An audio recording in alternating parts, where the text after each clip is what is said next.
Hey everybody. Today's video isn't going to be my normal talking about summer wells or my chickens. It's going to be a more taboo or in-depth a video. As many of you who have followed me know, I have lost 2 children 5 months apart. I'm a mother who is broken. And a couple weeks ago, my sister, who's not talking to me, made a very vindictive and evil comment on Facebook about me, saying that I used my daughter's death as excuses for my behavior, and that I just needed to get over their deaths. Any parent who has lost a child knows it is not that simple. Put on a mask for the world to see when we're in public. Because she made the comment that other people have lost children and they've gotten over it. And she goes by what she sees in public, not what she sees when they're alone, in their bed, crying for their child. Or losing it with their spouse or their kids because they miss that child who is no longer in this world. No. She doesn't know. She has 2 children and they're both alive.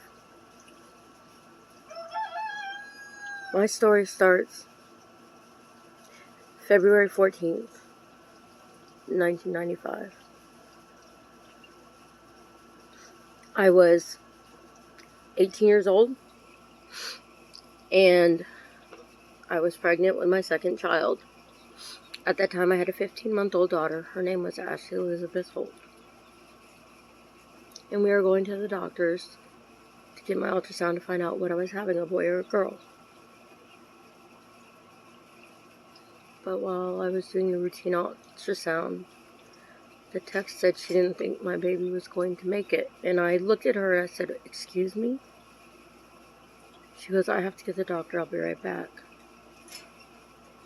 First of all, how do you tell a mother that when they're sitting on a hospital chair and you tell them their child's not going to make it?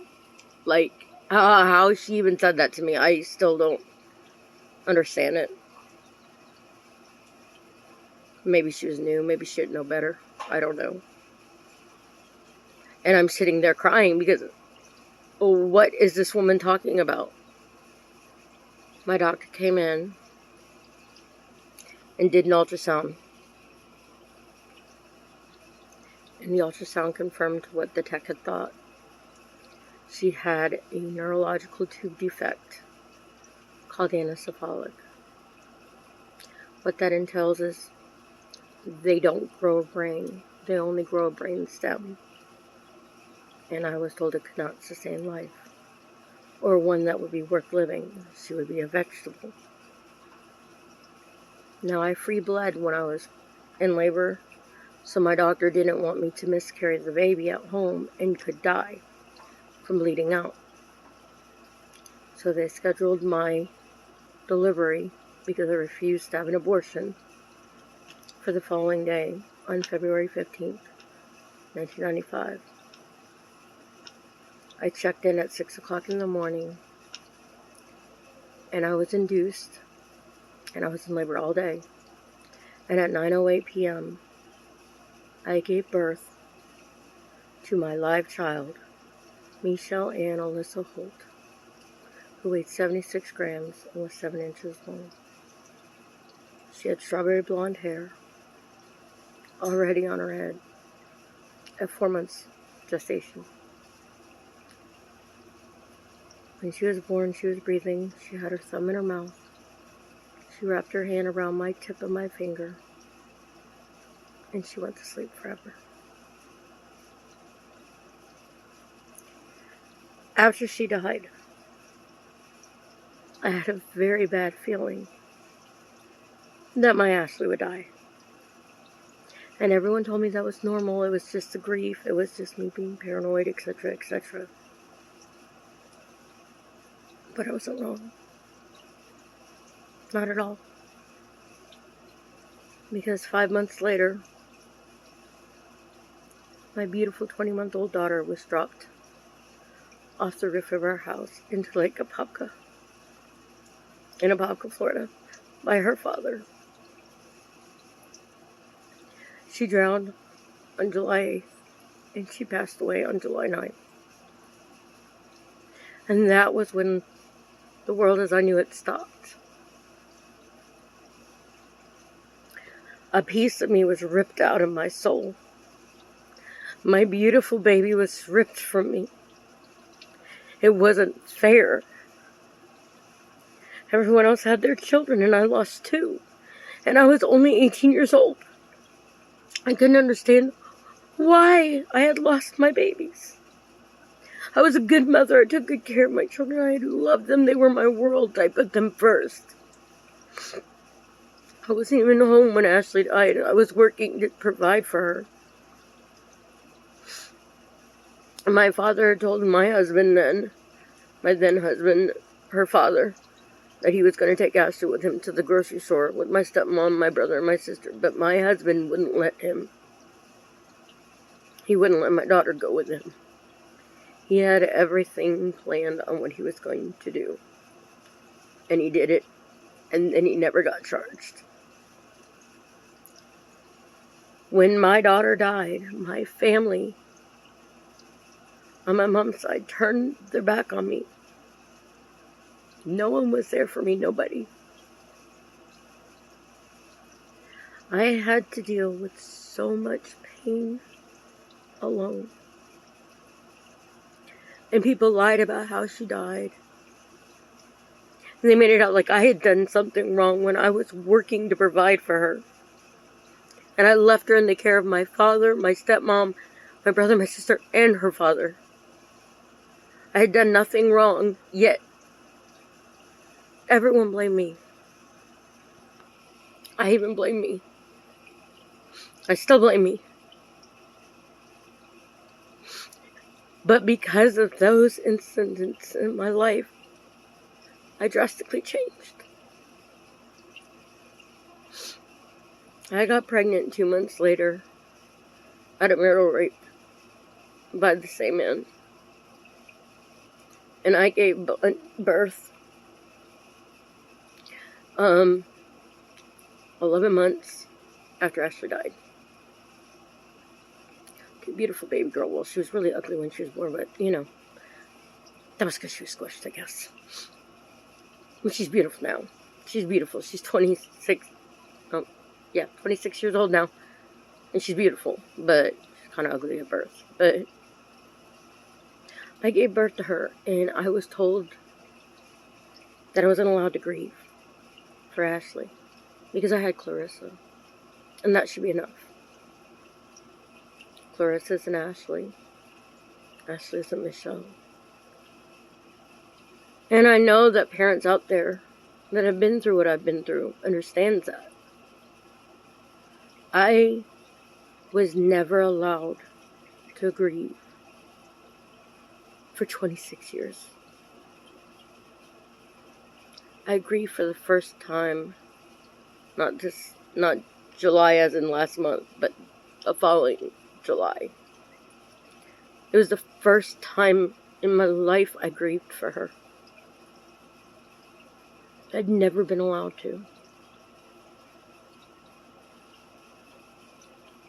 And because of my daughter's death, I changed drastically. I fought people.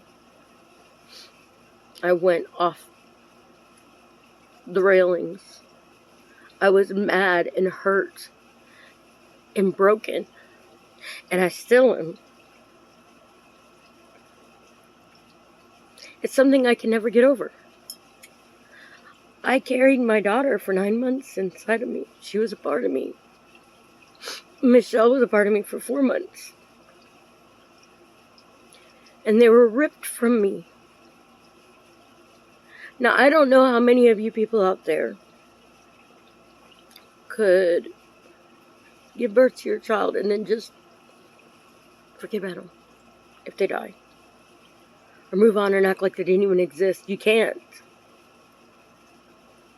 It is a pain no parent, no mother, no father should ever feel. Never feel. It's always there. It's always there. I put on a mask. People see me smile. They see me laugh. It's a mask. It's a mask I wear well.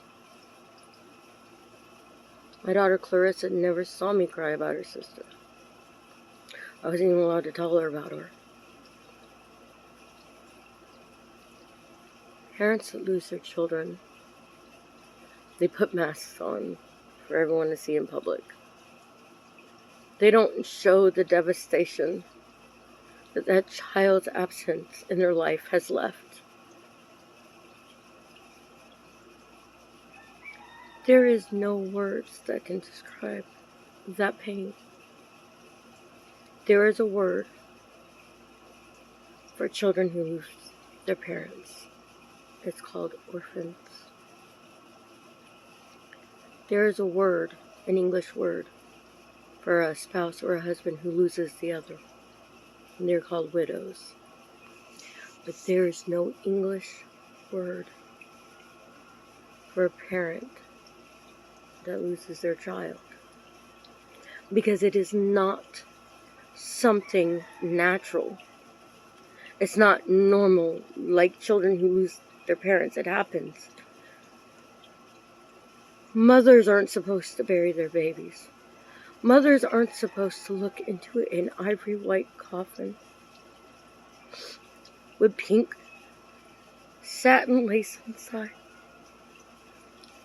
of their beautiful baby girl in a white lace dress with white bows in her hair, white patent leather shoes, and white waffled socks. That's not what a parent is supposed to look at. They're not supposed to watch their child be lowered into their grave and never see them again.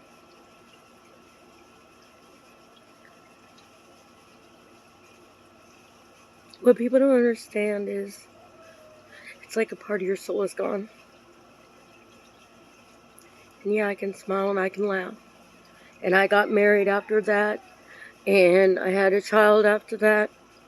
I moved on as best I could, but it still messed me up in my head. And I'm still messed up. And I stress out. And I lose my temper. And I cry for no reason. Because a part of my soul was gone.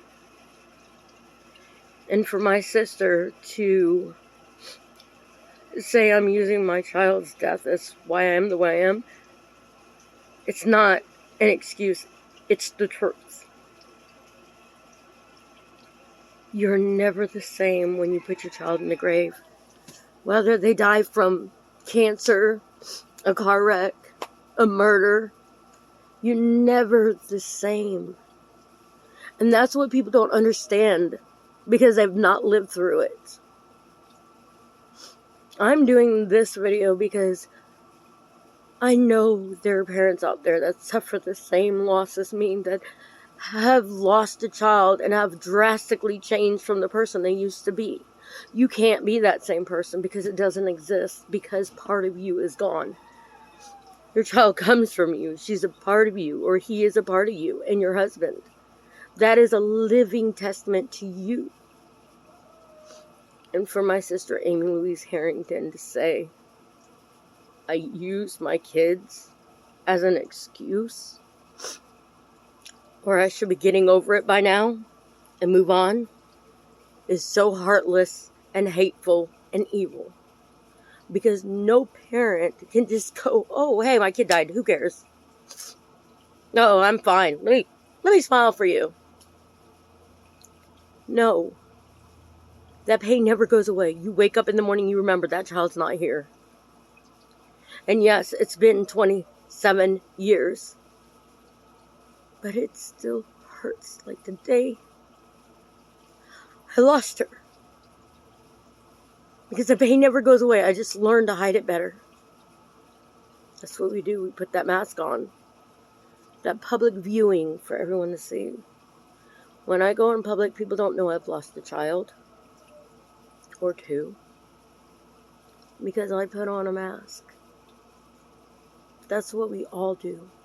We all wear masks, some better than others.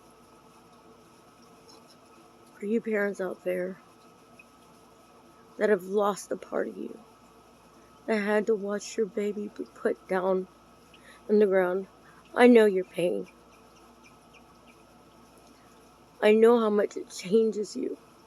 I know how scared you are to love your children that you have after that.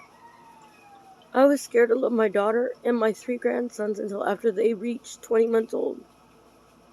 Because I was afraid they were going to die. I was scared to love my own child.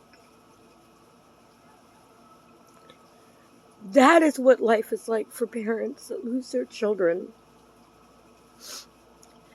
And for someone to be so heartless to say that it's an excuse is just wrong. It's demonic at best. My little girls were my world. They were my life. I was an abused child. I wanted something to love me back like I loved them. And my daughters did. So, for everyone out there who knows somebody who's lost a child, a family member, a friend, a co-worker, a doctor, someone you know, understand they may have a smile on their face again. They may laugh. They may have a marriage. They may have a child or several others.